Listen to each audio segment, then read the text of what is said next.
complir determinades obligacions relacionades amb l'aplicació del sistema tributari.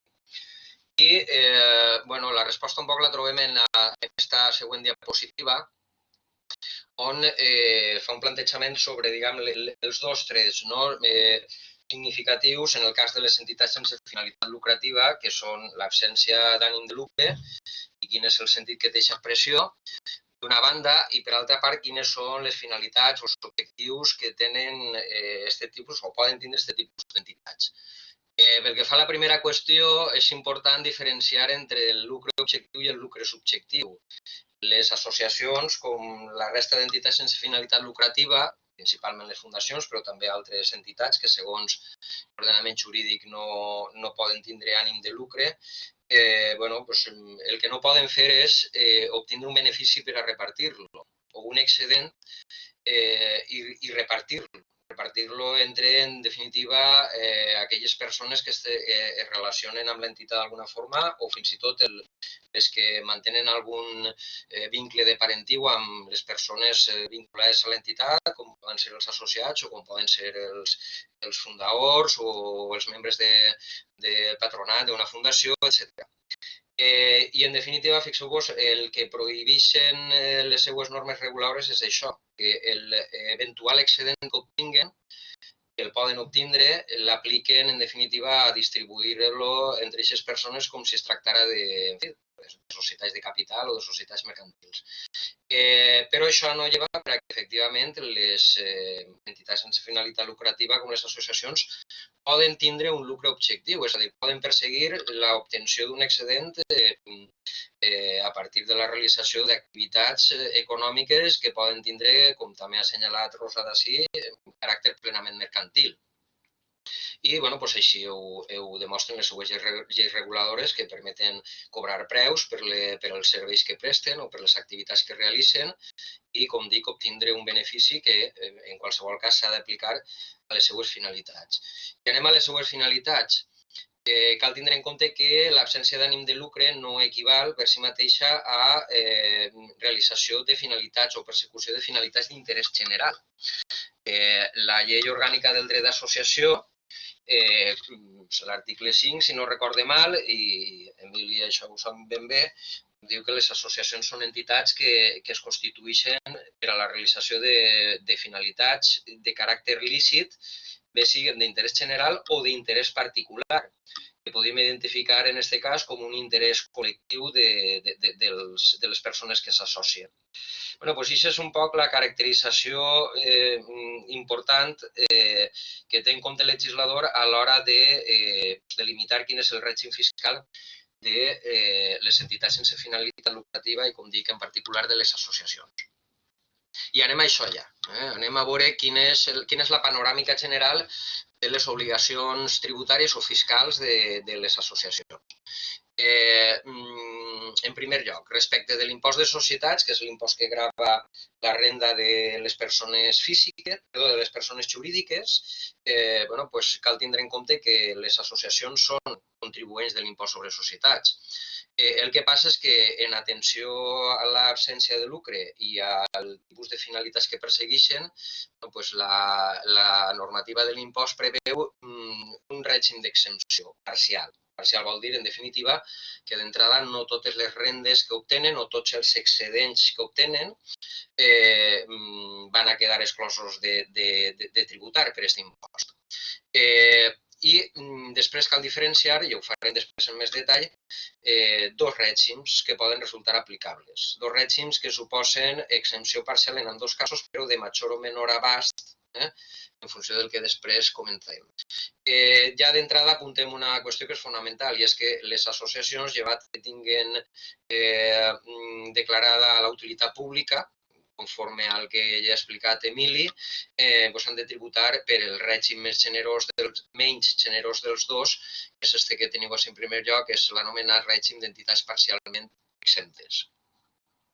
Pel que fa a l'impost sobre el valor afegit, d'entrada tampoc podem dir que les associacions estan excloses de l'aplicació d'aquest impost. Les associacions poden tindre la condició d'empresari o professional a efectes de l'IVA.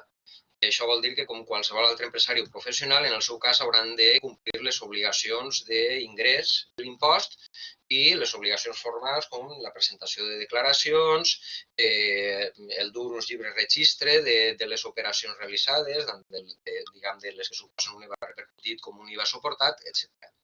Ara bé, cal tindre en compte, i això és molt important perquè afectarà a un bon número d'associacions, sobretot si tenen, diguem, poca entitat, cal tindre en compte que no es considera empresari o professional a efectes d'aquest impost a qui només realitza activitats a títol gratuït. I això, com dic, serà el cas de moltes entitats culturals que abunden, diguem, de moltes entitats associatives que proliferen en el nostre teixit associatiu que normalment realitzen activitats obertes de caràcter gratuït, obertes a la població en general, etc. I si no obstant això es realitza alguna activitat per la qual es rep algun tipus de contraprestació, i és important tindre en compte que les quotes dels associats poden, segons els casos, tindre la consideració de contraprestació. En aquest cas sí que ens trobarem davant una associació empresària o professional que, llevat que pel tipus d'operacions que realitza resulta aplicable alguna exempció, s'haurà de complir en aquestes obligacions relatives a l'impost sobre el valor afegit. Després abundarem una miqueta en això. I després cal tindre en compte que a efectes d'altres impostos, únicament les associacions declarades d'utilitat pública, que són les que es poden acollir al règim especial de la llei 49/2002, és a efectes de l'impost sobre societats, que ja hem comentat, tenen un règim d'exempcions específiques en relació amb impostos locals i a l'impost sobre transmissions patrimonials i actes jurídics documentats. Però les associacions que no gaudeixen d'aquest règim a efectes de l'impost sobre societats, llevat que les normes reguladores d'aquests impostos contemplen alguna exempció específica per a entitats benèfiques, etc., de caràcter educatiu, etc., doncs hauran de tributar. Ahir cal fer una especial menció de l'impost sobre activitats econòmiques, que és un impost local, on la llei 49/2002 diu que les associacions declarades d'utilitat pública o fundacions o altres entitats, diguem, subjectes a aquest règim, estan exemptes. Cal tindre en compte, no obstant això, que la resta d'associacions en general van estar-ho també perquè hi ha una exempció en la normativa d'hisendes locals que regula aquest impost municipal, impost sobre activitats econòmiques, segons la qual aquelles entitats que no tinguin una xifra de negoci, per entendre'ns, un volum d'ingressos superiors a 1 milió d'euros no tributen tampoc per aquest impost. Penseu una miqueta, en fi, si sou membres d'alguna associació o inclús esteu en la directiva i coneixeu millor els comptes, arribar a 1 milió d'euros, això ja són paraules majors per a la majoria d'empreses d'aquest país i en particular per a la majoria, si no la totalitat, diguem, de les associacions que no poden acollir-se al règim d'entitats sense finalitat lucrativa de la llei 49/2002, és a dir, les no declarades d'utilitat pública. Però fixeu-vos, a part d'això, del que, en fi, els que ens dediquem a això del dret tributari o dret fiscal, coneixem com les obligacions tributàries principals de pagar la quota dels tributs o d'aixòs impostos, cal tindre en compte que les associacions poden tindre altres obligacions tributàries. Per exemple, tenen l'obligació de suportar retencions d'ingressos a compte per les rendes que perceben que estiguin subjectes a aquest tipus de pagaments a compte del seu impost sobre societats. Per exemple, si una entitat, una associació, té un local comercial i la renda i obté uns ingressos per això, doncs podria, segons els casos, normalment serà així, hauria de suportar una retenció que li aplicaria l'arrendatari sobre la renda que mensual o en la periodicitat que fora li pagara. Aquesta obligació de suportar retencions d'ingressos a compte no la tenen les entitats que estan acollides a la llei 49/2002, és a dir, les d'utilitat pública. Si escau, les associacions també han de fer al llarg de l'exercici econòmic una sèrie de pagaments fraccionats, uns ingressos, en funció, diguem, bueno, per no entrar en detalls, però podem dir en funció de l'excedent que van obtenint, bueno, a compte del seu propi impost sobre societats. Com veurem després quan parlem de l'obligació de declarar, si no hi ha obligació de declarar l'impost sobre societats, normalment tampoc va haver obligació d'efectuar aquest tipus de pagaments fraccionats. Les associacions també, en el seu cas, han de practicar retencions i ingressos a compte. És a dir, hem dit que en alguns casos han de suportar la retenció ingrés a compte, en altres casos són elles les que han de practicar aquestes retencions a ingressos a compte quan abonen rendes a tercers que estiguen subjectes a aquest tipus d'obligació i a compte de l'impost sobre la renda d'aixòs tercers. El cas més clar és si una associació té contractat un treballador, quan li abona la nòmina ha de practicar la retenció corresponent i declarar-la periòdicament i ingressar-la a compte de l'IRPF, de l'impost sobre la renda del treballador. Però també en el cas que fora, en fi, llogatària d'algun local, en fi, en sentit invers al que hem comentat quan hem parlat de l'obligació de suportar les retencions d'ingressos.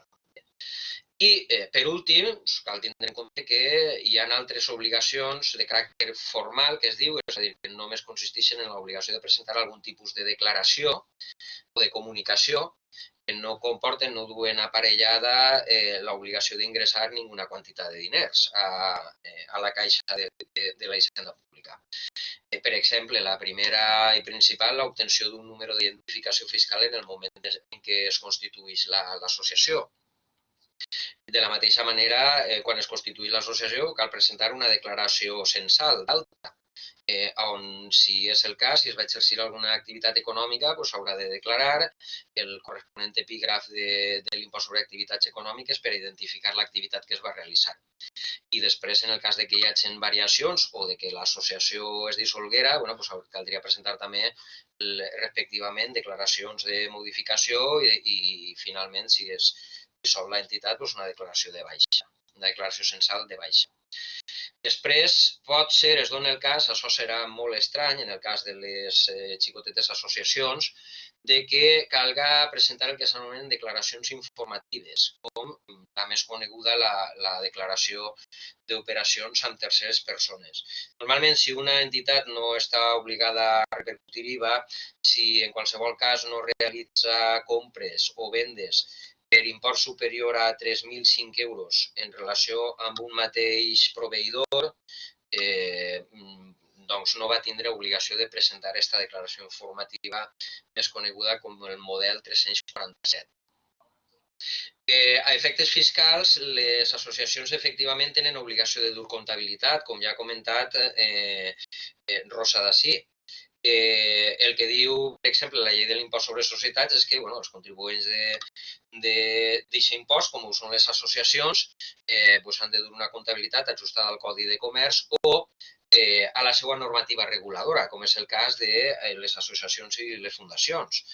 La llei d'associacions estableix l'obligació de dur una comptabilitat que, com la comptabilitat mercantil, diguem-ne, reflectisca la imatge fidel del patrimoni, de la situació financera i dels resultats. Altra cosa en la que jo no vaig entrar i ja ha comentat Rosa és quin tipus de comptabilitat. Si s'ha d'ajustar al que és l'adaptació del Pla General de Comptabilitat per a entitats sense ànim de lucre o si es pot dur algun sistema més senzill, fins i tot que no es base ni en la partida doble, etc. Però en qualsevol cas, la llei obliga a dur aquesta comptabilitat. I jo entenc, a més, que s'ha de dur amb independència de si hi ha o no obligació de declarar, i després en parlarem d'això. I, per últim, també cal fer esment a l'obligació d'expedir factura per a aquelles operacions que estiguen subjectes a IVA i que no estiguen exemptes en aquest impost. I també en parlarem després quan comentem alguna coseta més. Bé, feta aquesta introducció general, aquesta panoràmica de tot el, tota la panòplia de possibles, i dic possibles perquè evidentment això no vol dir que tota associació, sobretot les associacions menudetes, doncs hagin de complir en totes i cadascuna d'aquestes obligacions. Això hi haurà que veure cas per cas. Val? Feta aquesta introducció, anem a parlar ja dels dos grans impostos que poden afectar les associacions, que són l'impost sobre societats i l'impost sobre el valor afegit. Començant per l'impost sobre societats, que com he dit és el que grava la renda de les persones jurídiques i algunes entitats sense personalitat jurídica. En qualsevol cas, les associacions tenen personalitat jurídica, són contribuents de l'impost sobre societats sense cap mena de dubte. En esta diapositiva representa gràficament un poc quines són les normes que s'apliquen. I com ja he dit, en tot cas, el règim és d'exempció parcial, el que passa és que tenim dos règims especials.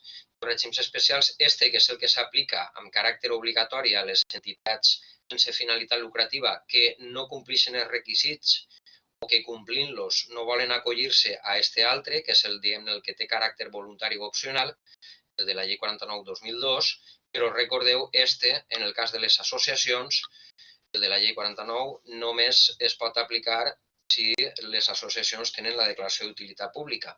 La qual cosa, a més, vol dir, per cert, que les associacions d'entrada, en el moment en què es constitueixen, no mai poden optar per aquest règim, perquè com ja crec que ha explicat Emili, diguem-ne que tenen un període de carència de 2 anys des de la Constitució per a aconseguir o per a sol·licitar la declaració d'utilitat pública. Durant aquests 2 anys s'han de comportar com si fos una entitat declarada d'utilitat pública, però sense poder encara optar formalment a aquest reconeixement, ni, per tant, sense poder optar a aplicar aquest règim, que, com anem a veure, és molt més generós en quant a l'abast de l'exempció, la part de l'excedent que no va tributar. En ambdós casos cal tindre en compte, però això jo no vaig explicar-ho, que podria ser aplicable també un altre règim especial de la llei de l'impost sobre societats, que és el que s'anomena règim d'entitats de reduïda dimensió, que és aplicable a aquells contribuents de l'impost que no tenen, fixeu-vos, en aquest cas ja no una xifra d'1 milió d'euros, com en el cas de l'IAE, sinó de 10 milions d'euros. Pràcticament podríem dir que llevat de possiblement algunes fundacions vinculades a entitats bancàries i de totes les entitats sense finalitat lucrativa, o altres que poden ser ja de mutualitats, etc., que poden tindre un volum de negoci elevat, la gran majoria de les entitats sense ànim de lucre i la pràctica totalitat de les associacions serien entitats de reduïda dimensió a aquests efectes. I en ambdós casos, no vaig a detindre massa en això, cal tindre en compte que s'aplicaran, com diguem els juristes, de forma supletòria totes les normes del règim general de l'impost sobre societats. És a dir, el règim, en definitiva, que resulta aplicable a les societats de capital o societats mercantils. Partim, per tant, que hi ha dos possibles règims. En este quadret que teniu així, apareixen un poc el que són les característiques generals de cadascun d'aquests dos règims, però recordeu que el que així ens interessa per a les associacions o declarades d'utilitat pública és este, el que a partir d'ací apareix com a règim d'entitats parcialment exemptes. Este seria el que s'aplicaria en el seu cas i per opció a les associacions declarades d'utilitat pública. Però ja hem dit que el REPE és un règim obligatori, no es pot renunciar, en alguns casos podria tindre sentit, però no anem a entrar en això. El règim general és supletori, com ja he comentat, és compatible, com he dit també, amb el règim d'entitats de reduïda dimensió. En quant a l'àmbit subjectiu, aplicable a fundacions i associacions que no puguen optar per aquest altre règim o que poden no opten, també ho he comentat. No hi ha requisits específics més enllà de l'absència d'ànim de lucre, com és el cas de les associacions. En quant a les rendes exemptes, ho anem a deixar perquè apareix en la següent diapositiva, però simplement assenyalar que així anem a veure que tot allò que fa olor a activitat econòmica, si em permeteu l'expressió, va a tributar.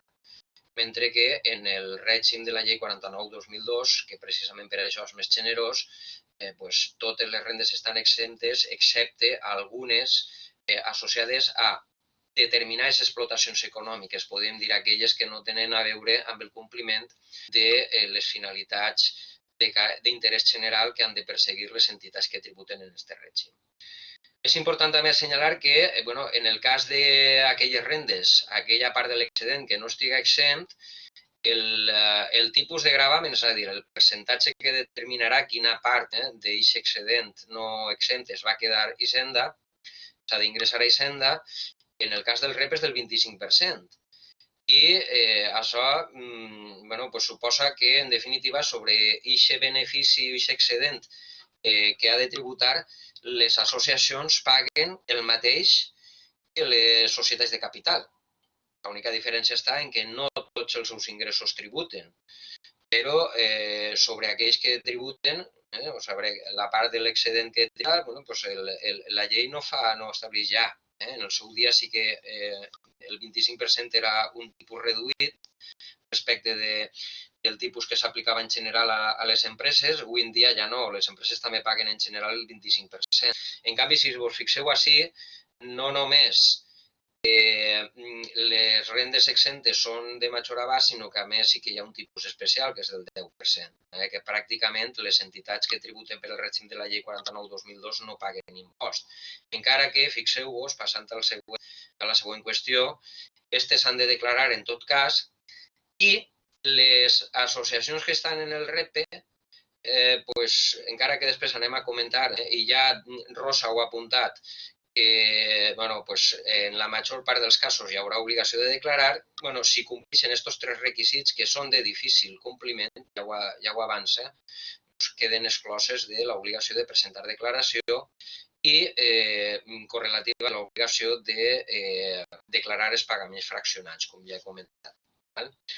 I després, en quant a beneficis fiscals en altres impostos, ja he comentat que les que s'acullen a tenen un règim de beneficis en aquests impostos locals i en l'impost sobre transmissions patrimonials, per exemple, en l'IBI, en el que sempre s'ha conegut com la contribució territorial, aquestes estan exemptes, en l'IAE també, sense perjudici de que les associacions que no tinguin com ja he dit, uns ingressos de més d'1 milió d'euros també estan exemptes, el famós impost de plusvàlua, en fi. Si després teniu alguna pregunta més concreta sobre això, la resolguem. Anem a veure ja el que interessa i és, si una associació que està, de nou així fem la comparativa entre els dos règims. En aquest quadret el que podeu veure el que són, en aquesta primera columna, els ingressos o rendes, diguem, típics d'una entitat sense ànim de lucre, podeu veure ahir les quotes dels associats, col·laboradors o benefactors, les subvencions públiques, les rendes derivades del seu patrimoni, com poden ser rendes de l'arrendament o rendes de comptes bancaris, això avui en dia és difícil que s'obtinguin interessos per tindre un compte bancari obert, les rendes d'explotacions o activitats econòmiques, que és la qüestió clau, com ara veurem, donatius, donacions rebuts, ajudes econòmiques per contractes de patrocini publicitari, rendes derivades de transmissions a títol lucratiu, si és la pròpia entitat la que fa una donació, per exemple, rendes derivades de transmissions a títol onerós, si es ven algun actiu, com pot ser, què sé jo, algun immoble o algun vehicle, i este últim que no vaig esmentar perquè és una cosa així, no vaig a dir estrambòtica, però pintoresca, que no té massa sentit. A partir d'ahí, per a cada tipus d'ingrés o de renda, així a doble columna el que apareix és per al REPE, recordem que és el règim obligatori per a les associacions, les que no tenen la declaració d'utilitat pública. Aquest és el règim, així es diu en cada cas, si està exempt o no, i per tant si n'hi ha obligació de declarar, si tributarà o no, i així per al règim més avantatjós. Jo vaig a centrar-me en el REPE, que és el que interessa. Faré referència a aquesta altra columna només per a remarcar les diferències i per a veure com, en definitiva, si es poguera optar a aquest règim, des del punt de vista de l'impost sobre societats és molt més beneficiós. Anem a veure què passa en el REPE. Les quotes que paguen els associats a l'associació, la llei diu que estan exemptes sempre que no es corresponguen amb el dret a percebre una prestació derivada d'una activitat econòmica. Què vol dir això? És que si l'entitat organitza algun tipus d'activitat a la qual tenen dret els socis per fet de pagar la quota i els tercers que paguen un preu, doncs per als socis la quota actua com a preu. I en la mesura en què aquesta activitat és activitat econòmica, perquè a més la llei contempla un concepte d'activitat econòmica molt ampli, la llei el que diu és que si s'ordenen mitjans de producció, és a dir, recursos personals o materials, amb la finalitat d'intervindre en la producció o distribució de béns o serveis, ja hi ha activitat econòmica a efectes tributaris. L'únic cas en què podem dir que no hi ha activitat econòmica és si l'activitat és gratuïta, però si es cobra un preu i fins i tot quan aquest preu només tendeix a cobrir els costos de l'activitat, és a dir, que no hi ha un ànim, diguem-ne, en principi d'obtindre un excedent, doncs això és activitat econòmica. I, per tant, les quotes que en tot o en part, operen com a contraprestació d'un servei que presta l'entitat, doncs no estarien exemptes. I una cosa semblant passaria en el cas de les subvencions públiques. Estan exemptes quan es destinen a activitats que constituïsquen l'objecte social o finalitat específica de l'associació i sempre que, de nou, el desenvolupament d'aquestes activitats no determina l'existència d'una activitat econòmica. Fixeu-vos en què hi ha moltes resolucions de la Direcció General de Tributs on es diu si una entitat rep una subvenció d'un ajuntament i diguem-ne que una subvenció nominativa, on hi ha un conveni associat a la concessió d'aquesta subvenció i el conveni contempla que l'entitat organitza determinades activitats, diguem-ne, en nom de l'Ajuntament, la subvenció està actuant també com a contraprestació d'una activitat que l'administració va dir per aquesta amplitud del concepte d'activitat econòmica que la subvenció no està exempta. Ho diu així en moltes resolucions. Fins i tot quan després l'activitat que organitza cara al públic l'entitat és gratuïta per al públic. Però la subvenció d'alguna manera està actuant també com a contraprestació d'un servei que l'entitat està prestant a l'Ajuntament, encara que els beneficiaris materials de l'activitat ho siguen de forma gratuïta els veïns del municipi o qualsevol persona. Després, no planteja cap dubte el cas de les rendes derivades del patrimoni immobiliari i immobiliari. Encara que és raro com dic avui en dia, que l'associació cobra uns interessos per mantenir un compte bancari, perquè les entitats avui en dia no paguen interessos, sinó que cobren comissions. Si aquests interessos se cobraren, això no estaria exempt. Si una associació, cosa que també és prou estranya, però podia passar, és titular d'unes accions d'alguna societat mercantil o, per exemple, per a invertir piquets de tresoreria que té, comprar algun títol de públic, tot això li va generar unes rendes que no estan exemptes. I el cas més usual, almenys en relació amb algunes associacions que ja tenen una certa entitat, com poden ser bandes de música, per exemple, que solen tindre un local en propietat i tenen un bar, i el bar no l'exploten directament, que si l'explotaren també obtindrien uns ingressos no exempts, sinó que per compte d'això el lloguen. Si lloguen el bar per a que l'exploti un tercer a canvi d'una renda, una contraprestació, això tampoc va estar exempt, perquè també és explotació en definitiva del seu patrimoni. Després, en general, les rendes d'explotacions / activitats econòmiques, tenint en compte aquesta amplitud que jo he dit, tampoc estan exemptes, i encara que el seu objecte coincideix amb l'objecte o finalitat específica de l'entitat. Què sé jo? En el mateix cas de les bandes de música, si les bandes de música tenen la típica acadèmia d'educandos de música i en fi, té un personal allí. Després Manuel Alegre parlarà de què passa amb aquest personal. I aquest personal dona unes classes i a canvi d'això, d'aquesta activitat, educativa musical, ja se cobren unes quantitats, hi ha activitat econòmica. Està clar que l'activitat està relacionada totalment en el que és la finalitat o l'objecte específic d'aquest tipus d'entitats, però a la llei, en el cas d'aquest règim del REPE, li té igual.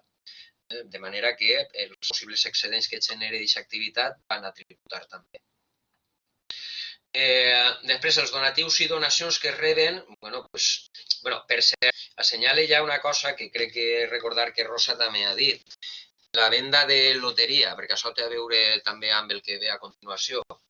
La venda de loteria, de participacions de loteria amb recàrrec, és també una cosa típica en les associacions, almenys per ací per aquestes terres. Doncs això, per molt que en les paperetes es fique que el recàrrec és un donatiu que fa el que compra la participació, doncs la Direcció General de Tributs està també cansada de dir en les seues resolucions que això no és un donatiu, que això són ingressos d'una activitat econòmica. Ja sé que això pot resultar una miqueta, en fi, tocant, pot deixar a la gent un poc sorpresa, però l'administració, com dic, entén que ahir n'hi ha això, n'hi ha ordenació de recursos, l'entitat, doncs, en fi, a través dels seus associats, encara que aquests no siguin personal contractat per l'entitat, sinó que ho facin en règim de voluntariat, diguem-ne, d'això també parlarà Manuel després, i bueno, actuant com a dipositària dels bitllets de loteria, etc., doncs, en definitiva està ordenant mitjans de producció i obté uns ingressos per això, que no és l'import de la participació, és l'import del recàrrec. I evidentment ahir no es pot parlar en principi d'un donatiu perquè òbviament el donatiu hauria d'anar totalment desvinculat, diguem-ne, de l'obligació que s'imposa de pagar el preu de la participació. Val? I per tant, ahir no estaríem en aquest altre supòsit on la llei sí que diu que hi ha exempció. Els donatius i donacions que reba per col·laborar en les finalitats de l'associació, bueno, doncs estan exempts sempre que es realicen en compliment del seu objecte o finalitat específica, que serà el més normal. Un altre cas que pot resultar una miqueta sorprenent i són les ajudes econòmiques que es reben en virtut dels contractes de patrocini publicitari. Clar, fixeu-vos, si, què sé jo, doncs en el cas de les falles es fa un llibret de falles i ahir s'incorpora publicitat d'empreses locals a canvi que les empreses locals paguen una quantitat. Doncs això no està exempt. I no està exempt perquè es considera que és una activitat econòmica, perquè s'està prestant un servei de publicitat a una empresa o a unes empreses. I per tant això també s'hauria de declarar. O fins i tot quan es rep una ajuda per adquirir equipament en un club esportiu, a canvi, òbviament, de que en aquest equipament lluïsca el logo i el nom comercial de l'empresa, doncs això, en principi, també, diguem-ne que ahir n'hi ha uns ingressos, que siguen en espècie, que estan subjectes a gravamen. Per tant, curant això, és més, podria estar fins i tot subjecte a l'IVA. De fet, ho està, perquè és prestació d'un servei. Altra cosa, com diré després, és que tot això és el que, diguem-ne, podem dir partint de la lletra de la llei. Altra cosa és el que passa en la pràctica i si l'administració això controla més o menys, val? O no ho controles. Després parlarem quan parlem de l'obligació de declarar. Rendes derivades de transmissions a títol lucratiu. Bueno, pues, encara que també parega sorprenent, si una associació fera una donació d'un bé, no una donació de diners, o sigui, una donació d'un bé, doncs ahí podria haver un guany, podria haver també una pèrdua. Bueno, doncs aquest guany o aquesta pèrdua, per la diferència entre diguem, el valor de mercat que això té en el moment en què es dona i el valor net comptable, el valor d'adquisició, més les amortitzacions que s'ha de practicar i demés, per la depreciació, que és un concepte que, la pèrdua de valor sistemàtica, un concepte que també ha comentat Rosa, no, pues, aquest guany estarà exempt, no obstant això, si diguem, les donacions es realicen en compliment de l'objecte o finalitat específica de l'entitat. Si venem algun bé, és a dir, no fem una donació, sinó que venem, per exemple, doncs això, una entitat que té la seva seu social en un local que és de la seva propietat i decideix canviar de local, per exemple, a un més gran. No, pues, si transmeteix aquest local, ahí igualment es genera un guany o podria ser una pèrdua.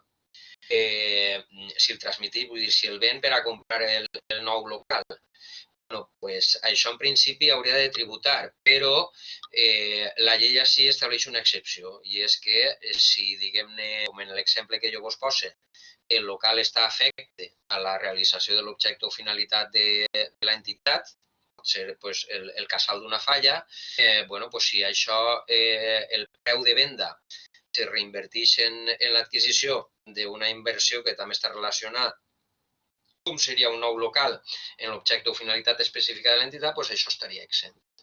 I això ja vos he dit que no anava a veure.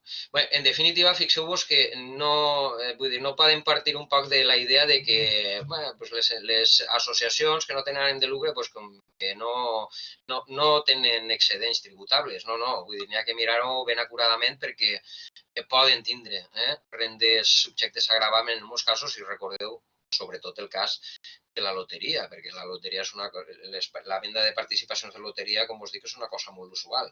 I això influeix, com anem a veure, en l'obligació de declarar.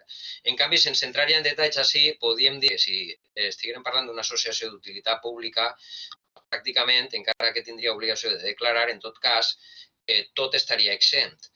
Què és el que no estaria exempt així? Només aquelles activitats o explotacions econòmiques, diguem-ne, que no tingueren a veure, dit d'una manera un poc general, que no tingueren una relació en l'objecte o finalitat específica d'interès general que necessàriament s'ha de perseguir en aquest cas. I, per tant, fixeu-vos, el fet de que així, a més d'absència d'ànim de lucre, hi ha persecució d'interès general complint una sèrie de requisits que garanteixen que això és així, i no anem a entrar en detalls, determina que pràcticament este règim, tot i que sobre la lletra de la llei és d'exempció parcial, també en la pràctica, i en la majoria de casos, quan s'aplica és d'exempció total. Bé, per no fer-ho molt llarg, alguna coseta més, si una associació que està en el REPE ha de tributar, què és el que hauria de fer o ha de presentar la declaració? Hauria de diferenciar, fins i tot en la seva comptabilitat, diguem, els ingressos i les despeses que estan relacionats en activitats exemptes i, d'altra banda, els ingressos i despeses que estan relacionats en activitats no exemptes, bàsicament en activitats econòmiques no exemptes, com podria ser com és la venda de loteria o com podria ser, com també passa en el cas d'algunes associacions, tenen una barreta que exploten venent, en fi, beguda i demés, i això és activitat econòmica i aquests ingressos i les despeses associades això ha de tributar. O fixeu-vos, si per a obtindre, en fi, uns ingressos extraordinaris es fan unes samarretes i es venen unes samarretes de l'associació en el seu logo i demés i es venen. Això també seria una activitat econòmica. O qualsevol altra classe, diguem-ne, entre cometes, merchandising. Tot això hauria d'incloure's com a ingrés i les despeses corresponents també com a despeses relacionades amb rendes no exemptes que hauran de tributar. I després hem de tindre en compte que hi ha despeses que poden estar relacionades tant en ingressos exempts com no exempts. En aquests casos aplicaríem una regla, diguem, de proporcionalitat, una prorrata. Dividiríem els ingressos no exempts entre els ingressos totals i el percentatge resultant l'aplicaríem sobre aquestes despeses comunes i l'import de l'operació seria també deduïble. Per posar un exemple, si una associació té uns ingressos de 2.000, els quals 1.000 han de tributar, d'aquestes despeses comunes podria deduir el 50%. Que és la meitat, en definitiva, dels ingressos totals. I, com ja he dit, el tipus de gravamen, el 25%. I, per últim, anem a això de l'obligació de declarar que ja apuntava Rosa. D'entrada, n'hi ha una obligació general de declarar tant les rendes exemptes com les no exemptes. Però, no obstant això, en el cas de les entitats, les associacions que estan en el REPE, en el règim especial, que us dic, no tenen l'obligació de declarar si compleixen 3 requisits, però els han de complir els 3. Perquè, clar, de vegades, també condeix la creença, diguem, de que si els ingressos totals no superen actualment els 75.000 euros, ja no hi ha obligació de declarar. I no és així, perquè no és suficient complir aquest requisit. S'han de complir aquests altres 2, que són molt més restrictius. Perquè fixeu-vos, el segon requisit és que els ingressos corresponents a rendes no exemptes no superen 2.000 euros anuals. Clar, en el moment, per exemple, venem loteria i l'import dels recàrrecs ja supera els 2.000 euros, ja estem deixant de complir aquest requisit. També és cert que obtindre 2.000 d'ingressos per els recàrrecs de loteria cal vendre molta loteria, en fi. Però encara és més enganyós, perquè diu que totes les rendes no exemptes que obtinguen estiguen sotmeses a retenció. Si les rendes de la venda de loteria o si venen beguda en el local social, en una barreta que tenim allí, o si venem samarretes i demés, són rendes no exemptes i resulta que no estan sotmeses a retenció, ja no complim aquest requisit. En definitiva, fixeu-vos, almenys com jo sempre ho he interpretat, perquè l'administració no es mulla, tampoc fica exemples, no? La Direcció General de Tributs, quan li pregunten per aquests requisits. Però fixeu-vos que podríem dir que pràcticament les associacions que no tenen obligació de declarar doncs són aquelles que es financien en quotes i subvencions que a més no, diguem, actuen com a contraprestació de ninguna activitat econòmica.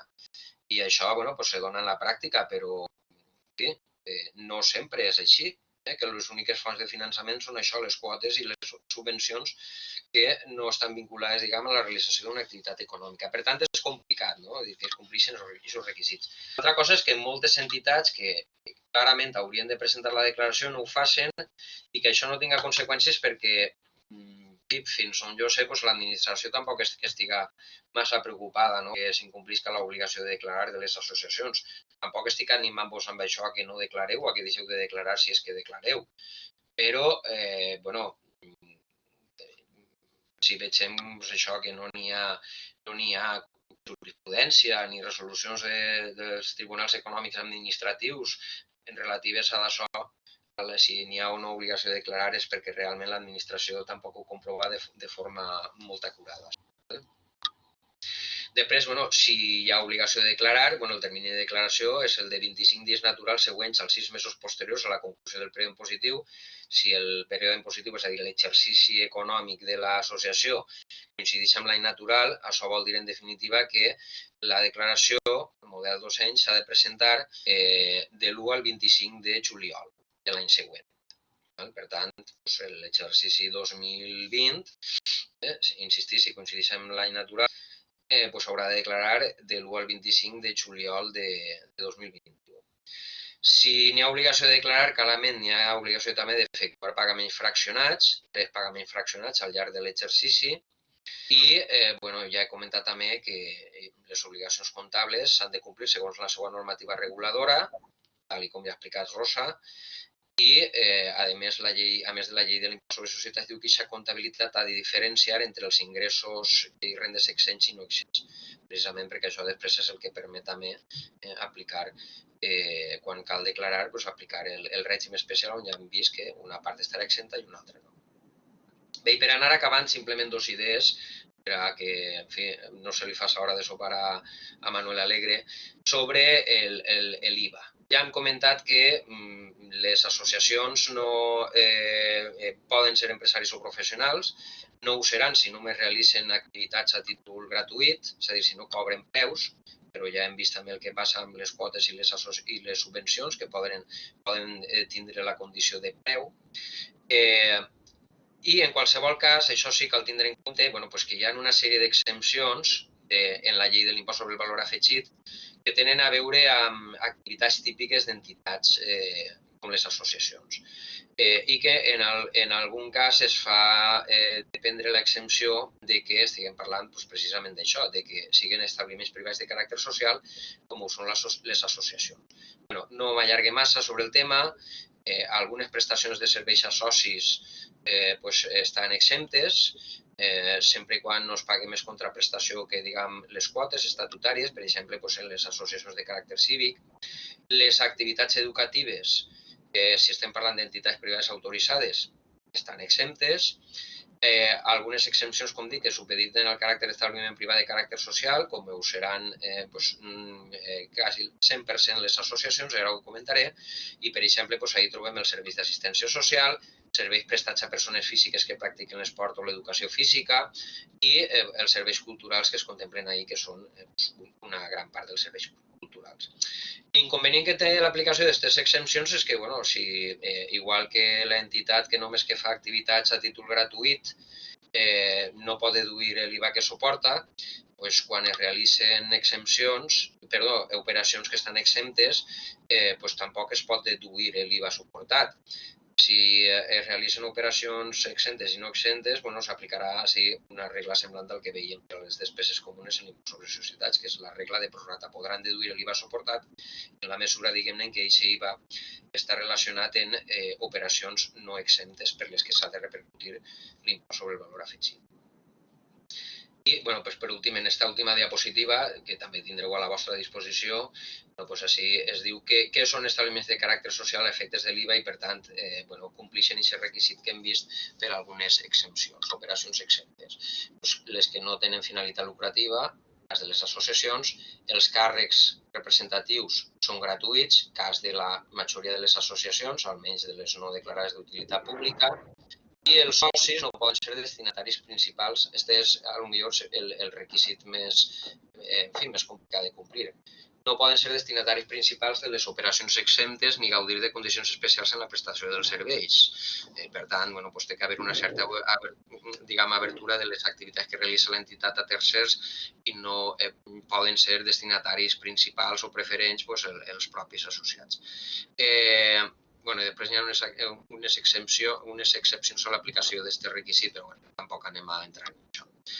Bé, això era el que jo volia contar-vos, espero no haver-me fet molt pesat ni molt farragós, i bueno, doncs ara, en fi, amb permís de Manuel, si teniu alguna pregunta que fer, doncs podem dedicar uns minutets, 4 o 5 minutets a que pregunteu el que estimeu oportú. Moltes gràcies per la vostra atenció i res. Gràcies per asistir a la jornada. Gracias, Alba. La verdad es que yo he mirado el chat y no hay ninguna pregunta. No sé si alguien quiere hacer alguna pregunta a mano alzada. Pues parece ser que no. Con lo cual, bueno, pues pasaríamos a la parte de Manuel Alegre, de aspectos laborales.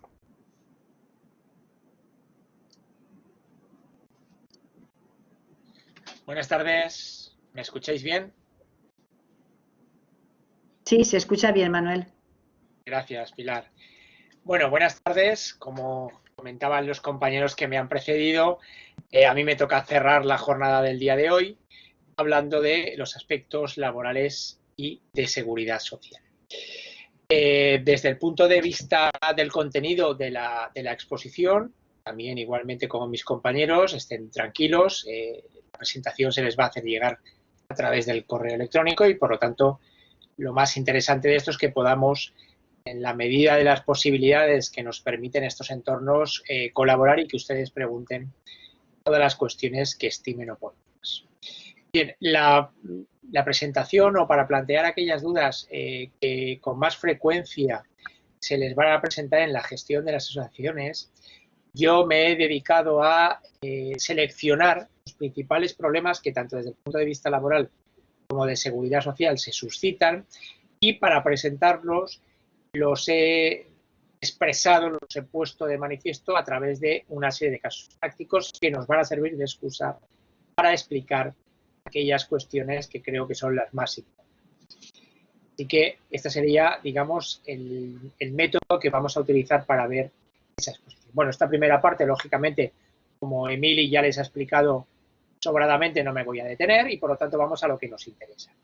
Para centrarnos, fíjense que desde un punto de vista laboral, el primero de los problemas que se nos plantea es que tanto los asociados de una asociación como aquellas personas que colaboren, ¿qué tipo de relación entablan con la asociación?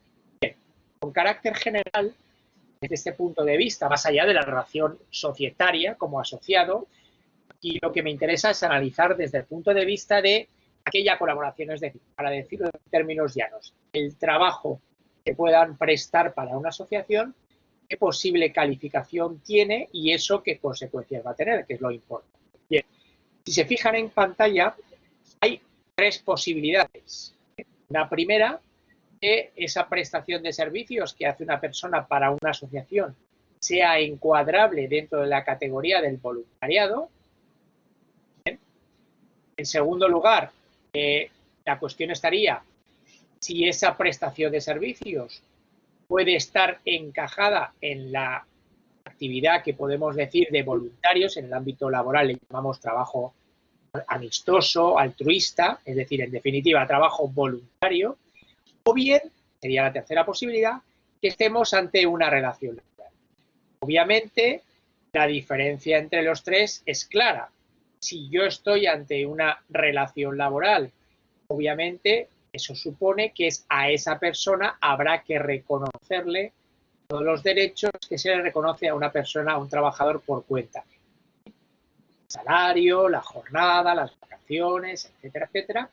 Y además, el efecto colateral implicará que ahí habrá una obligación de alta en seguridad social. Si estamos hablando del trabajo por cuenta ajena, lógicamente nos estaremos refiriendo a un alta en el régimen.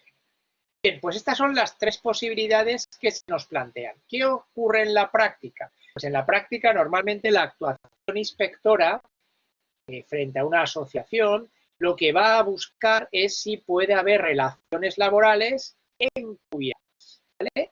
Encubiertas. Por lo tanto, nuestro trabajo aquí es ver cuáles son esos elementos para determinar si la colaboración de una persona con una asociación pudiera ser encuadrable como una relación laboral o, en cambio, estamos ante un trabajo voluntario o un trabajo de voluntariado, ¿vale? Y para eso, como les he comentado, vamos a verlo a través de un supuesto práctico para ver qué elementos ustedes deben tener en cuenta, deben tener presentes para encuadrarlos. Así que primero van a ver este cuadro, que ahora volveremos sobre él. Por lo tanto, para entenderlo, vamos a verlo sobre esa primera situación que ustedes tienen en pantalla, ¿vale? Todos los casos prácticos que se plantean son, lógicamente, extraídos de la realidad. Un momento, porque se pasa. Vale, vamos aquí. Bien, fíjense, ¿qué tenemos? En el supuesto no escrito nos dice que la persona, en este caso Ascensión, es socia de una asociación para la cual además ostenta el cargo de secretaria formando parte de la Junta Directiva, ¿vale? Por lo tanto, tenemos un vínculo asociativo, está claro, es asociada y además forma parte de la Junta Directiva siendo secretaria. Pero además, si se dan cuenta, ¿qué sucede con Ascensión? Que además de esa circunstancia resulta que alguien está pintando en la pantalla. Les agradecería por favor que no la tocasen porque si no en la presentación se nos va a complicar.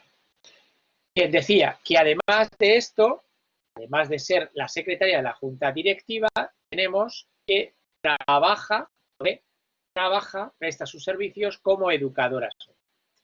Bien, esta es una situación que se puede dar con frecuencia o que se da con frecuencia en distintas asociaciones. Es decir, en qué medida cabe que una persona que es socia de una asociación además pueda prestar servicios como trabajador.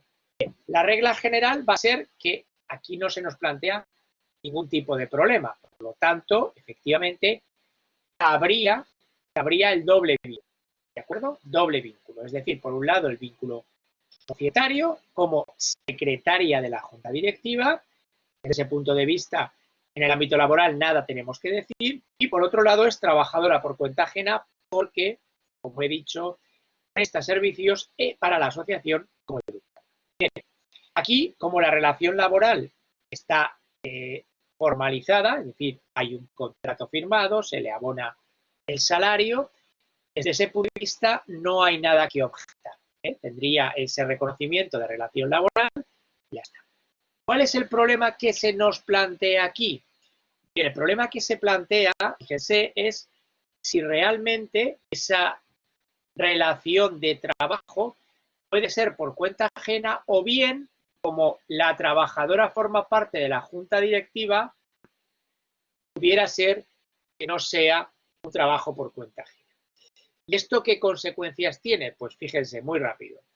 Si la trabajadora efectivamente es una trabajadora por cuenta ajena, implicaría su alta en el régimen general y, consecuentemente, tendría derecho a desempleo. En cambio, si Ascensión no fuera trabajadora por cuenta ajena, porque, como hemos dicho, forma parte de la Junta Directiva, En ese caso podríamos estar hablando de una trabajadora por cuenta propia. Esto implicaría un alta en autónomos y, consecuentemente, no habría un reconocimiento de esto. ¿Vale? Y fíjense, para que realmente determinemos si estamos o no ante una relación laboral, tenemos que analizar esta casilla que tenemos. ¿Vale? Para que haya relación laboral, ¿qué es necesario? Primero, que haya un trabajo de carácter personal. Evidentemente aquí es evidente, ¿no? Ascensión trabaja, presta servicios como educadora social. Por lo tanto, el primer requisito lo cumpliría. Segundo, habitualidad. ¿Vale? Esto es importante porque es lo que marca la diferencia entre la relación laboral y la actividad voluntaria. La habitualidad implica que yo presto servicios con una determinada cadencia, ¿vale? Todos los días, todas las semanas, mientras que en la actividad voluntaria no hay esa obligación de prestación de servicios con una cadencia determinada, sino que es puntual. Normalmente para la habitualidad se va a tener en cuenta también, en caso de que lo haya, la retribución. Esto es un elemento que ahora luego volveré. Por tanto, habitualidad. ¿Será habitualidad? Sí, porque nos dice que trabaja como educadora social en los proyectos que la asociación gestiona. ¿Vale? Bien. Ahora viene la clave de la cuestión. Para que haya relación laboral, esa actividad tiene que ser régimen de subordinación. ¿Qué significa el régimen de subordinación? Pues en este caso significa que Ascensión tiene que estar sometida a las directrices que le marque la dirección de esas. ¿Cuál es el problema en el caso que estamos viendo? Recuérdenlo, lo vuelvo a poner. El caso que estamos viendo, el problema que nos plantea es que si Ascensión trabajase por la asociación como educadora social y fuera una asociada, no habría ningún problema. El problema que tenemos es que forma parte de la Junta Directiva. ¿Eso qué significa? Que forma parte del órgano de dirección de la asociación. Y por lo tanto ahí se cuestiona si realmente está trabajando por cuenta ajena, es decir, trabaja para otro, porque es sometida a la directriz que le mande el órgano de gobierno, la Junta Directiva, o bien realmente está trabajando para sí misma, dado que ella forma parte de ese órgano. Sé que esto cuesta de ver, pero intentemos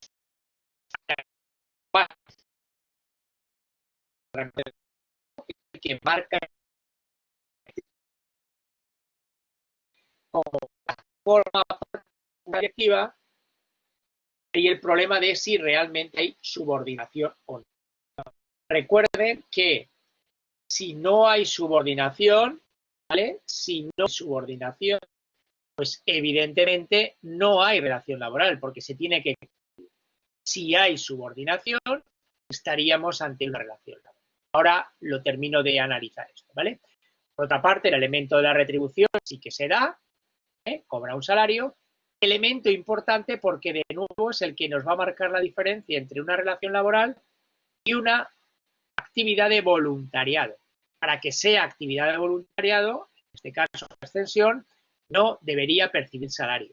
Podría percibir una compensación de gastos, pero no salario. Por último, que haya formalizado un contrato, ¿vale? Que lo hay, y que haya como consecuencia de eso un alta en seguridad. Por lo tanto, el problema del caso óptico se limita a determinar si aquí hay o no hay subordinación. Y para ello, ¿en qué nos vamos a fijar? Bueno, pues para ello lo que nos vamos a fijar es que Ascensión efectivamente forma parte de la Junta Directiva, por lo tanto, órgano de gobierno, y habría un indicio de que pudiera ser que no esté sometida a las directrices, porque ella forma parte del órgano que da las directrices, y por lo tanto la clave va a estar en que efectivamente forma parte de esa junta directiva, pero fíjense, el cargo de secretario, ¿vale? Esa es la clave. ¿Qué significa que solo sea secretaria dentro de la junta directiva? Bueno, pues evidentemente, al ser secretaria, las decisiones, la ejecución de las decisiones y la representación no la asume ella. ¿Quién lo asume? Siempre el presidente. Por lo tanto, la conclusión en este caso para que nos quede claro, sería: Ascensión tiene una doble vinculación con esta asociación. Por un lado, la asociativa, que además se concreta en que es miembro de la Junta Directiva como secretaria, y a su vez tiene una verdadera relación laboral, porque aunque forme parte de la Junta Directiva, ella no tiene ese poder de representación ni de ejecución. ¿Vale? Lo dejamos aquí para seguir avanzando y después, en el posible debate, ustedes pueden formular las preguntas que estén oportunas, salvo que quieran hacer alguna concreta en estos. Bien. A ver, un momento.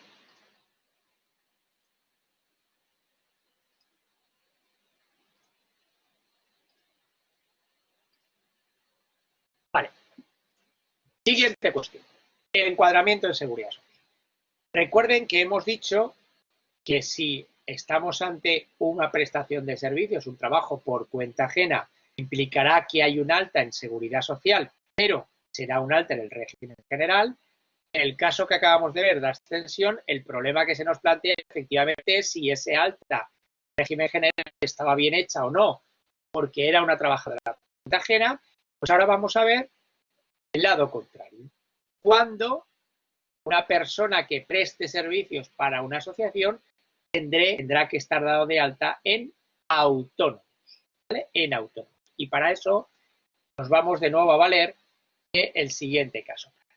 ¿Vale? Recuerden que el elemento del alta en autónomos condiciona las prestaciones. Ejemplo típico en este caso sería: si en este supuesto que ahora vamos a analizar hubiera que dar de alta en autónomos, eso significaría, entre otras consecuencias, que esta persona no tendría derecho a la protección por desempleo, ¿vale? Y además, si hay alta en autónomo, igual que lo hubiera en el régimen general, pues hay coste, que en este caso serían las cuotas de seguridad social que tendría que asumir el propio trabajador, ¿vale? Bien, vamos a centrar. Fíjense, ¿qué nos describe el caso práctico? Esta es otra de las situaciones prototípicas que se presentan a muchas asociaciones. Sería el caso de, ¿vale? Aquí no hablamos de un secretario o una secretaria de la Junta Directiva, sino que aquí hablamos del presidente de la asociación, miembro de la Junta Directiva, ¿vale? Vale, pues vamos a centrarnos. Fíjense, dice que Salvador ha constituido con otras personas una asociación sin ánimo de lucro dedicada al fomento del deporte. Todos ellos forman parte de la Junta Directiva, pero Salvador es el presidente de esa asociación, de esa Junta Directiva. Además, esa Junta Directiva, para financiar sus actividades, desarrolla una cierta actividad económica que consiste en la redacción y venta de un semanario deportivo, ¿vale? Es decir, redactan un semanario deportivo que por un lado lo venden al público y lo tienen al precio de 10 euros el ejemplar, y además esas revistas o semanario se nutre del dinero que cobran por la publicidad que llevan a cabo determinados establecimientos comerciales. Por lo tanto, para financiar su día a día, sus actividades, elaboran un periódico, un semanario que venden, y además en ese semanario se acepta publicidad de establecimientos mercantiles que pagan por aparecer en ellos. ¿De acuerdo? Vale, esta es una situación muy frecuente. Aquí nos plantean varias cuestiones. Primero, fíjense, nos dicen, vamos a centrarnos en los redactores. Nos dicen, la mayoría de los redactores del semanario son estudiantes, colaboran sin obtener cantidad alguna. Vamos a ver esto, estos redactores que son estudiantes, ¿qué son? ¿Vale? ¿Qué son? Van a permitir, porque esto no nos permite el dinamismo que podríamos tener en la presencialidad, pero bueno, creo que se puede ir salvando bien. Fíjense, les he dicho al principio que esa colaboración con una asociación podría ser encuadrable en 3 categorías, ¿verdad?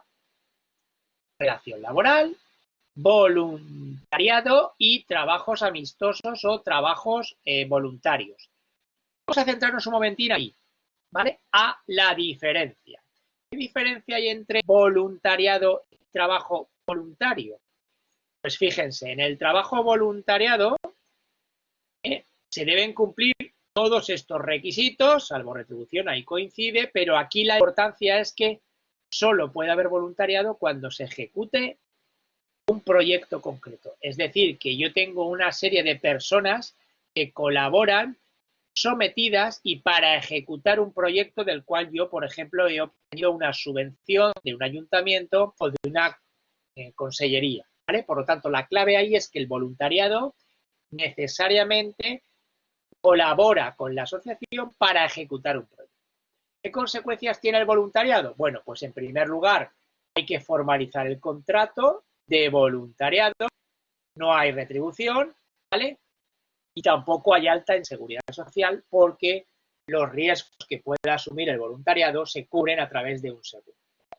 Bien, en cambio, ¿qué sucede con los trabajos amistosos o trabajos voluntarios? Pues que en este caso solo se pueden cumplir dos circunstancias. Primera, que la prestación sea personal y que esté sometida a las directrices de, en este caso, la asociación. No puede haber retribución, no puede haber habitualidad, acuérdense, y luego no habrá, consecuentemente, alta en seguridad. ¿Vale? Bien, vamos a analizar en nuestro caso, como hemos dicho, esos redactores. Fíjense que hemos dicho, los redactores colaboran puntualmente en la redacción del semanario y no reciben retribución. ¿Vale? Puede haber ahí una relación laboral con los hechos, cuidado, con los hechos descritos. Evidentemente, no les doy más datos, con esos hechos hay que analizarlos. Bien, para que pudiéramos decir esas personas son trabajadores por cuenta ajena, deberíamos cumplir todas estas columnas, ¿de acuerdo? Toda esta. Bien, en primer lugar, ¿hay habitualidad en este caso? No, porque recuérdense que la habitualidad implica una continuación, una cadencia en la prestación de esos servicios, no algo puntual y no algo que sea marginal dentro de su vida. Segundo, tiene que haber subordinación, sí, claramente la hay, porque están sometidos al director de ese semanario. Es decir, el directorio les dice pues, el contenido que tienen que elegir para publicar sobre o cómo lo tienen que hacer, redactar, supervisar esa redacción. Y, por otro lado, lo que no podrá haber será retribución. Eso no puede haberlo. ¿Ven aquí? Si hay retribución, pues evidentemente ya no estaríamos ante un trabajo amistoso, sino ante una relación laboral. Ahora bien, ¿pudiera haber una compensación de gastos?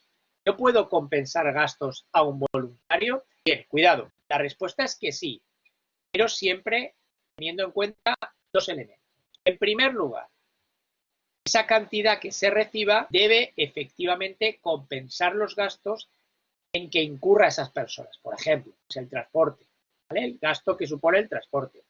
O una cantidad que se le da para poder hacer frente a los gastos de irse a comer o almorzar, o si tuvieran que comprar unos folios o una impresora, en fin.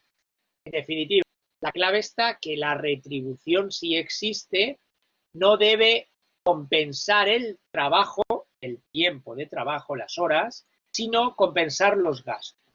Esa es la clave.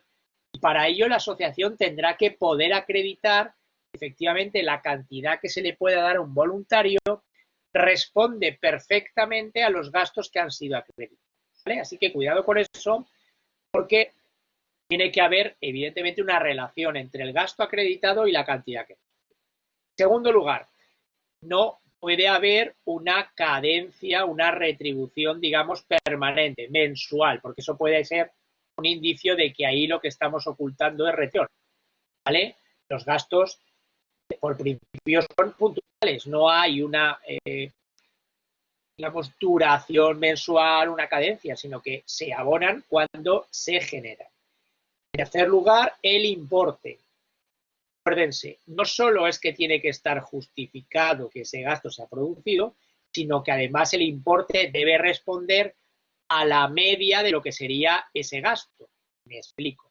Si, por ejemplo, lo que se le da es una cantidad porque se tienen que quedar a comer 2 días al mes, pues evidentemente si yo doy en torno a 15, 20 euros por día, pues evidentemente está en la media del gasto. Pero si yo doy 100 euros cada día que se queden a comer, pues evidentemente ahí yo no le estoy compensando el gasto. Ahí le estoy compensando el gasto y dándole algo más. ¿Me explico? ¿Vale? Esa compensación de gastos siempre debe responder a lo que sería la cantidad media del importe que se pretende compensar. ¿Vale? Y luego, por último, también es muy importante la cantidad que anualmente se percibe. Porque si esa cantidad que anualmente se percibe alcanza al menos el salario mínimo interprofesional, ahí puede haber un indicio de habitualidad. Porque el término de habitualidad es un concepto que no tenemos legalmente definido y por lo tanto lo que vienen tomando como referencia es el importe. Por lo tanto se dice, oiga, si usted en cómputo anual recibe como mínimo el salario mínimo interprofesional, ahí hay sospechas de lo que usted está recibiendo de retribución en curso. ¿Vale? Bien, volviendo al supuesto, fíjense, en nuestro caso, los redactores nos dicen, en primer lugar, que colaboran sin obtener cantidad alguna, es decir, ni se le abona retribución, ni además se percibe ninguna compensación de gastos. Por lo tanto, es evidente que en este caso los estudiantes que actúan como redactores, ¿vale? Esos, la mayoría, no tienen relación. ¿Vale? Bien, y ahora nos queda Salva. No nos hemos olvidado, ¿eh? Salva lo tenemos ahí. ¿Qué sucede con Salva? Vale, pues acuérdense que Salva es el presidente de la asociación. Y esto, en algunas otras ocasiones, cuando yo he hablado de estos asuntos, hemos coincidido con algunas presidentas y presidentes de asociaciones y yo veía que la cara le empezaba a cambiar, el color de la cara, y empezaban también a sudar, ¿no? Cuando decían, oiga, pero yo, si yo esto lo hago en mis ratos libres, ¿me quiere usted decir que va a implicar que yo tengo que estar dado de alta por esta actividad? Vale, pues esto es lo que vamos a ver, es para que ustedes se centren en los elementos que hay que tener. Vale, fíjense, en este caso, Salvador es presidente de la asociación. Por lo tanto, como es presidente, de entrada no podría nunca tener una relación laboral con la asociación. ¿Por qué no la podría tener? La razón la explicaba antes cuando hablaba de ascensión, ¿se acuerdan? No la puede tener porque quien representa a la sociedad es él y por lo tanto él no se podría contratar a sí mismo. Es decir, él no dependería de nadie, no habría subordinación o dependencia. De manera que si Salvador fuese algo, sería un trabajador por cuenta propia. ¿Vale? Cuidado. Eso implicaría que tendría que estar dado de alta en el régimen de autónomos. Y por lo tanto, ingresar los meses las cuotas de seguridad. ¿Vale? Insisto, Salvador no podría tener una relación laboral porque aunque cobrase, le faltaría el elemento de la subordinación, dado que él es el presidente de esa junta directiva y por lo tanto por encima de él no hay nadie. ¿Vale? Pues entonces, si en este caso la única alternativa es que pudiera ser autónomo, tenemos que ver quién es autónomo para saber cuándo un presidente de una asociación tendrá que darse de alta. ¿Vale? Vamos a verlo muy rápido. Fíjense, la norma de seguridad social, que es la que nos delimita quién es trabajador por cuenta propia a estos efectos, a efectos del encuadramiento de seguridad social, establece todos estos requisitos. ¿Vale? En primer lugar nos dice, bueno, un trabajador autónomo tiene que ser una persona física, ¿vale? Esto es obvio, pero hay que perderlo de vista. Es decir, no podría estar de alta autónomo la propia asociación, ¿eh? Tiene que ser la persona. Bien. En segundo lugar, esto sí que es una excepcionalidad, tiene que ser mayor de 18. Es excepcionalidad porque les recuerdo que yo puedo ser trabajador por cuenta ajena a partir de los 16. Por tanto, si una persona trabajase a partir de los 16, aunque no hubiera subordinación, no podría estar de alta autónomos porque no cumple el requisito. En este caso, no se dice la edad de Salvador, pero bueno, es mayor de 18. ¿Vale? Bien, de momento cumple los dos requisitos. Es persona física y es mayor de 10. Seguimos. Tercera, ahora viene lo importante. Que realice una actividad económica lucrativa, tiempo completo o parcial. Que realice, ¿vale? Es decir, que la realice él directamente o a través de una organización de la cual reciba una retribución de alguna manera. ¿De acuerdo? Bien. Tercero, que lo haga de manera habitual, no marginal, habitual, lo que hemos dicho antes, ¿vale?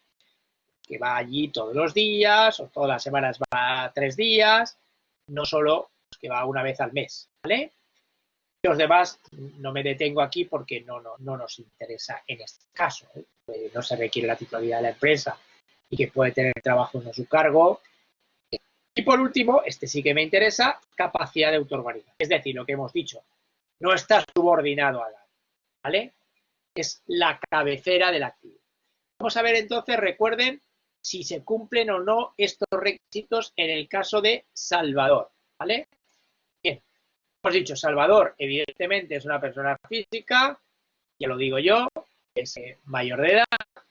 En tercer lugar, tiene que ser que desarrolle una actividad en régimen de autoorganización. ¿Lo hace? Sí. ¿Por qué? Porque es el presidente de la asociación, ¿verdad? Y además, si se fijen, es el director de la revista. Por lo tanto, efectivamente, él es el que decide no solo cómo va a funcionar la asociación, sino qué se va a hacer con el semanario. De momento, esos 3 requisitos los cumplen. Pero recuerden que me faltan 2. Uno, que la actividad sea habitual. Y la última, que se perciba, que se haga con ánimo de lucro, ¿vale? Vamos a ver si se cumple. Respecto a la habitualidad aquí no se detalla, pero parece que sí que hay cierta habitualidad, porque como hay esa publicación de la revista, ¿vale? Que al menos será mensual, pues sí que hay cierta habitualidad, aunque no nos determinan si sus funciones respecto a la asociación son diarias, semanales o mensuales, ¿vale? Por lo tanto, en principio podría haber sospecha de habitualidad. Ahora bien, fíjense, dice, todos los cargos de la Junta no son retribuidos. Es decir, que Salvador no recibe por esta actividad retribución. No lo hace con actividad lucrativa, ¿vale? Ahora, cuidado, hay un problema. Y es que él dirige la revista, de la cual sí que hay un ingreso, ¿verdad? Un ingreso que es derivado de la venta y, por otro lado, derivado de la publicidad. ¿Esos ingresos significa, por lo tanto, que Salvador lo hace a título lucrativo? No, porque quien hace la actividad es la asociación, no la hace él personalmente. Dirige esa actividad. Por lo tanto, aquí la clave está si él, por esa actividad de dirección del semanario y de presidencia de la asociación, recibe o no recibe retribución. Ya lo hemos dicho, no recibe retribución, por lo tanto, aunque él sea el presidente, ¿vale?, no le pueden exigir darse de alta en autónomos, porque la clave aquí está, él no lo hace a título lucrativo, ¿vale? Esa sería la conclusión. En consecuencia, una asociación que desarrolla alguna actividad económica, su presidente o su presidenta, si no reciben retribución alguna, no tendrán la obligación de darse de alta como trabajadores autónomos.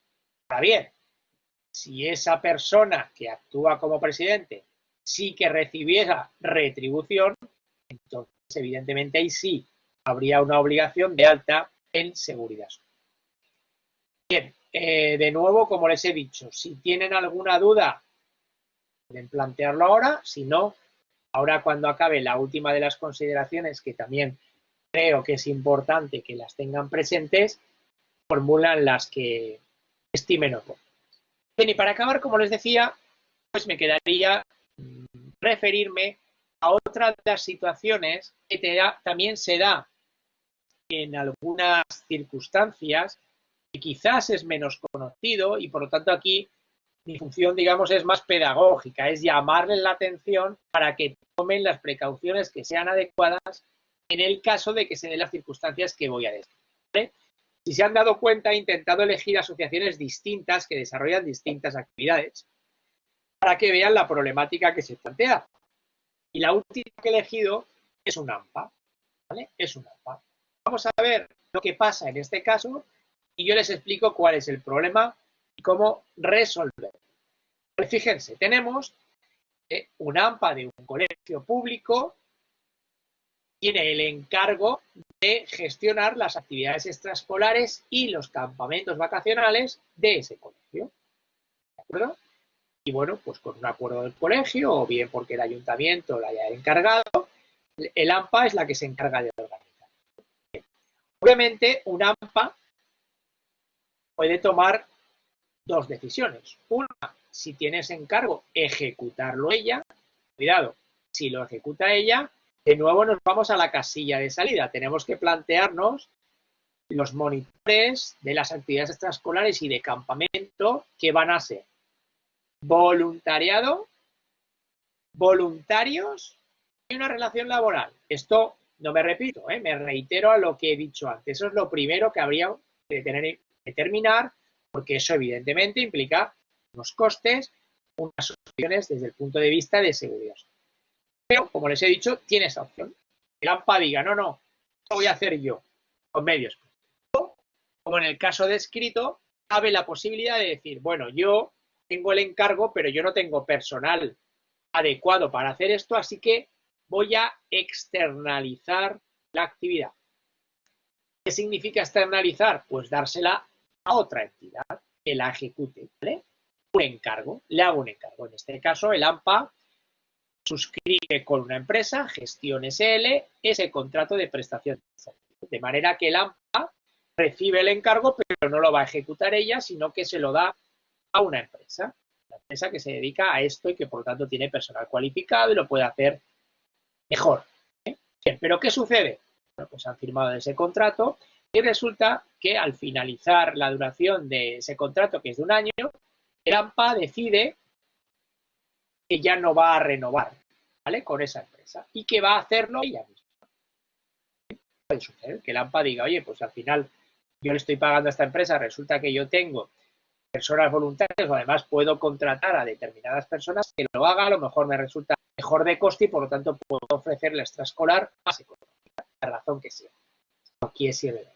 Bien, ¿hay algún problema con eso de entrada que decida hacerlo ella misma? No, ningún problema.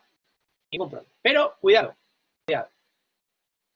¿Qué es lo que sucede? ¿Qué es lo que hay que tener en cuenta? Bueno, primero, la situación la inicial, es decir, que el AMPA le diga a una empresa, le haga el encargo de que ejecute esta prestación de servicios, el AMPA debe tener en cuenta que si ella ha sido la que ha recibido el encargo y se lo da a una tercera empresa, eso tiene un encaje en el ámbito laboral.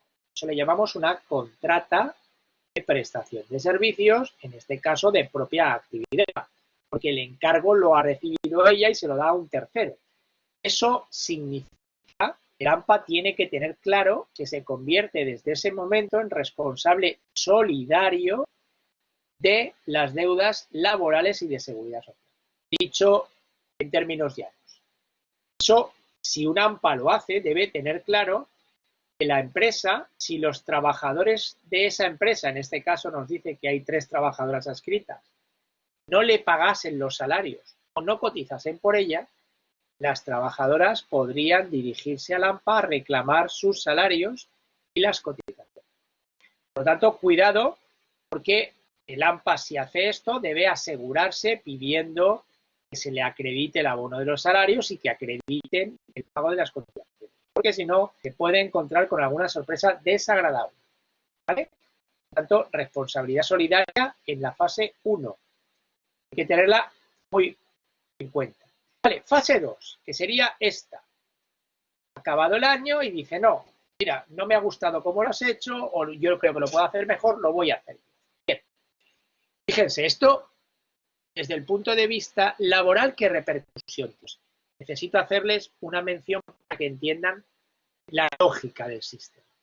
Para nosotros, cuando yo desarrollo una actividad y se la doy a otro, ¿vale? Se la doy a otro, la vendo, la traspaso.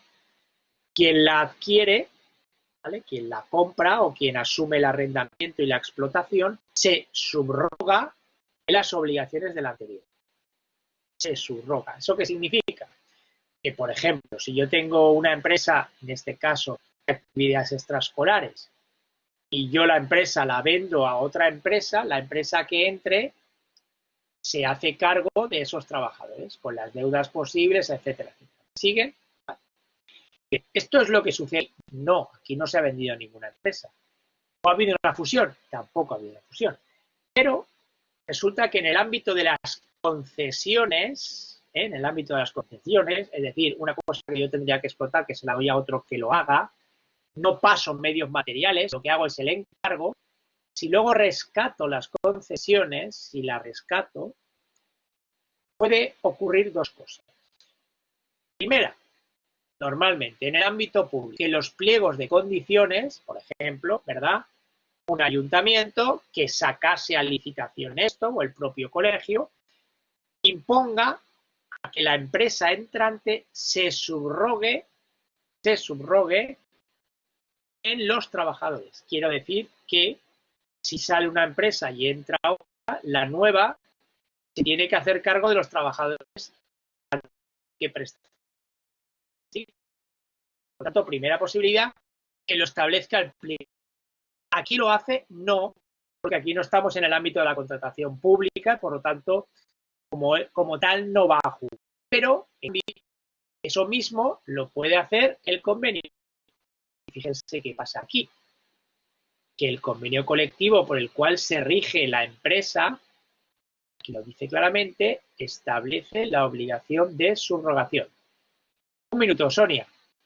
¿Vale? Es decir, segunda consecuencia, el convenio colectivo aplicable puede imponer la subrogación. Ejemplo típico, para que ustedes lo entiendan. En un colegio, volviendo al mismo, las empresas de limpieza. ¿Vale? Los convenios colectivos de las empresas de limpieza establecen subrogación obligatoria. Por lo tanto, si sale una empresa y entra otra, la que entre se tiene que quedar con los trabajadores que ya limpiaban en ese colegio. Y si no entra otra empresa, que es el propio colegio el que decidiese, asumir ese servicio, ellos tendrían que subrogarse. Sonia, ¿estás por ahí? Si quieres, conecta el micrófono o utiliza el chat, lo que prefieras.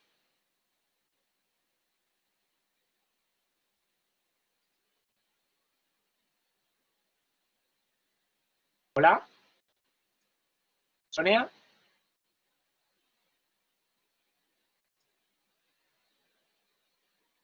¿Está todo claro?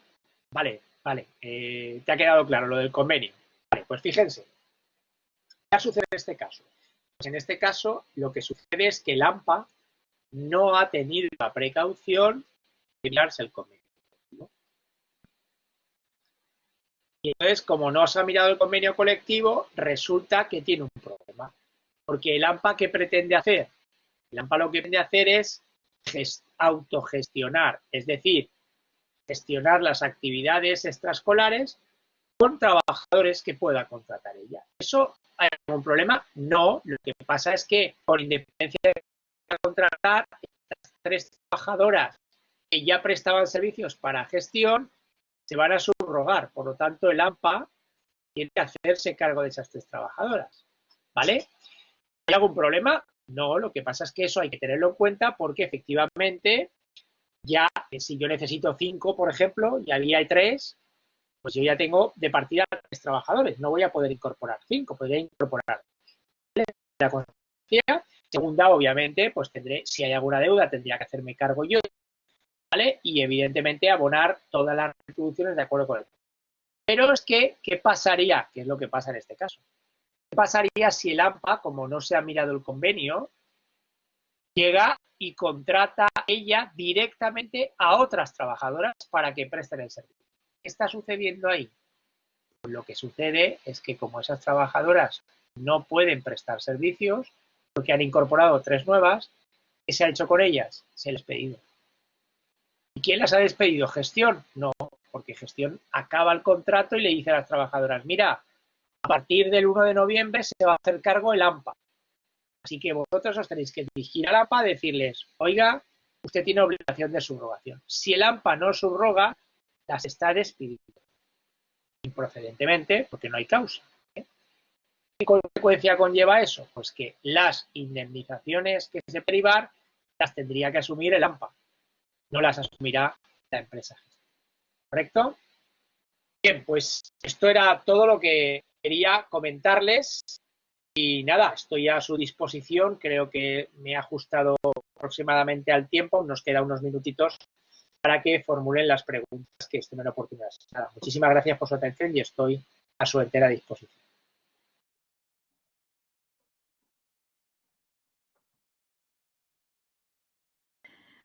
Bueno, parece que no hay más preguntas. A ver, en el chat. A ver. No, todo claro, me dicen. Parece que no hay más preguntas.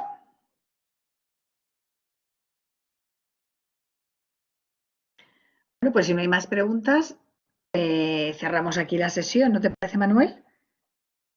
Sí, si han quedado todo claro, bueno, pues yo encantado. No sé si es que ha quedado claro o no ha quedado claro nada. Y por lo tanto, Sí, no. Vamos, sí más que dudas casi al final que al principio. los ejemplos estaban muy claros y supongo que es que lo han entendido todo. Bueno, pues nada, yo quería cerrar dándos las gracias al profesorado que habéis impartido las charlas, que como siempre han estado fantásticas, y dando gracias a los participantes, que además han aguantado estoicamente hasta el final. Y nada, ya vuelvo a repetir que allí en la web del Aula Empresocial tenemos la documentación que podáis necesitar y que bueno, que tenemos un correo electrónico para que lo que queráis sugerir o en fin, lo que queráis. Pues nada, buenas noches a todos y hasta siempre. Muy bien, muchísimas gracias a todos, cuidaos. Nada, hasta pronto. Cuídate, Emily, cuídate. Teresa, adiós, un beso. Hasta luego todos. Adiós, buenas noches.